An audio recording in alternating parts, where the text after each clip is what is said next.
Bonjour, nous allons parler de l'avant-bras et des épicondyles. Il y a l'épicondyle latéral, les médial. L'épicondyle du tennis, c'est le latéral qui est la plus fréquente. Et l'interne, c'est le golf elbow, l'épicondyle interne. Euh, Comme je vous ai montré que je vous ai parlé dans mon petit exposé, l'avant-bras, il y a le radius et le cubitus, hein. Et les muscles principaux pour la préhension, ce qu'on appelle prendre, saisir, ils partent de l'interne, ils viennent une partie sur l'avant-bras, puis une grande partie viennent dans la main. D'où, en fait, et comme je vous montre, c'est oblique, ça part de l'extérieur, de l'intérieur et ça va sur l'extérieur. Et ces muscles, en fait, ils mettent en tension. Et ce qui se passe, c'est qu'ils mettent en tension le radius et ils viennent comprimer cette zone. Ça comprime à ce niveau-là. Donc, même pour soulager l'épicondyle externe, il est bon d'étirer ces muscles-là. Je vous montrerai aussi comment étirer les muscles qui viennent sur cette partie, qui font le mouvement inverse, qui font l'ouverture. Donc là, les muscles intérieurs font une fermeture, le fait de saisir et d'amener à la bouche. On prend et puis on va amener à la bouche, ça c'est un des mouvements principaux dont on est doté. Alors voilà, donc pour étirer ces muscles, c'est tout simple.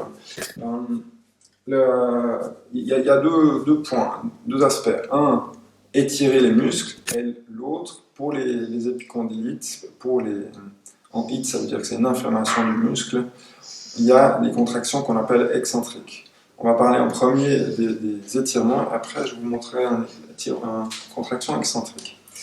Donc pour l'avant-bras, pour étirer ces muscles-là, tout simplement, on peut se mettre sur une table. Alors, ça va dépendre de chacun. Il faut vraiment prendre là où vous en êtes. Il y en a certains, ça va déjà être difficile de faire ça, et pour d'autres, ça ne sera pas grand-chose. L'idée, c'est donc d'étirer le poignet comme ça. Donc, on peut le faire en premier lieu comme ça. Si vraiment c'est trop facile, on avance un petit peu, on met les doigts à plat sur la table, et on étire en arrière. Donc si c'est trop difficile pour vous, ça, ne forcez pas. Venez juste là, comme ça, et puis le fait d'appuyer, ça va étendre et étirer ces muscles. Le but, c'est de répéter l'opération régulièrement pour que petit à petit, vous gagnez l'amplitude. Donc voilà, le premier, comme ça. Et si vraiment c'est trop facile, moi j'ai une tendance un peu laxe, un peu trop souple, donc moi je vais assez loin. Mais j'ai quand même besoin de les faire avec mon travail pour que ça reste souple et que ce ne soit pas douloureux. Donc, moi, je tire les épaules en arrière, vous avez vu, hein, pour étirer vraiment toute cette partie. Donc ça, c'est le premier exercice. Le deuxième exercice, c'est pour ces muscles-là qui viennent sur l'épicondyle externe, c'est bon de les faire aussi, de les étirer aussi. On va faire le contraire, on va fermer comme ça. Donc on va tourner vers l'intérieur les mains et puis on va étirer comme ça. De nouveau, allez-y doucement, le but n'est pas de vous faire mal, mettez en tension. Donc la mise en tension, c'est 30 secondes jusqu'à 1 minute et en douceur, hein. J'insiste bien, en douceur.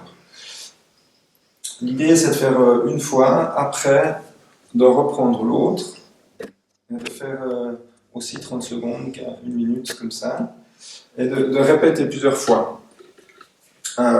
Si ça se passe, peut-être les premières fois vous n'allez pas sentir, mais après quelques fois vous devriez sentir qu'au bout d'un moment, au lieu de quand c'est en tension, tout d'un coup, ça se détend. Voilà, ça c'est l'objectif, si vous avez obtenu ça, c'est l'objectif de l'exercice. Donc ça c'est la partie étirement. L'autre partie, c'est la partie contraction excentrique. Une contraction excentrique, c'est une contraction en retenant le mouvement. Typiquement, quand vous marchez et vous posez le pied, la jambe elle retient le pied pour pas que ça tape la pointe du pied. Quand vous posez le talon, pour pas que ça tape, les muscles retiennent et ralentissent le mouvement. On va faire la même chose pour ces muscles-là, pour les contracter excentriquement, on y arrive. Vous allez descendre tranquillement. Et puis après, bon, vous pouvez remonter, ça renforce le muscle. Mais là, l'important, c'est pas de juste relâcher, c'est de laisser descendre tranquillement le mouvement. D'accord? Donc vous faites tranquillement le mouvement. Même chose de l'autre côté, avec les autres muscles. Vous montez, ça les contracte, on voit, et puis vous descendez tranquillement. Voilà. Donc ça, c'est les deux aspects pour l'avant-bras.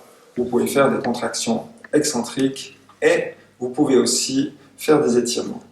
Ça, c'est déjà un bon départ pour nous aider pour traiter votre épicondylite. Merci.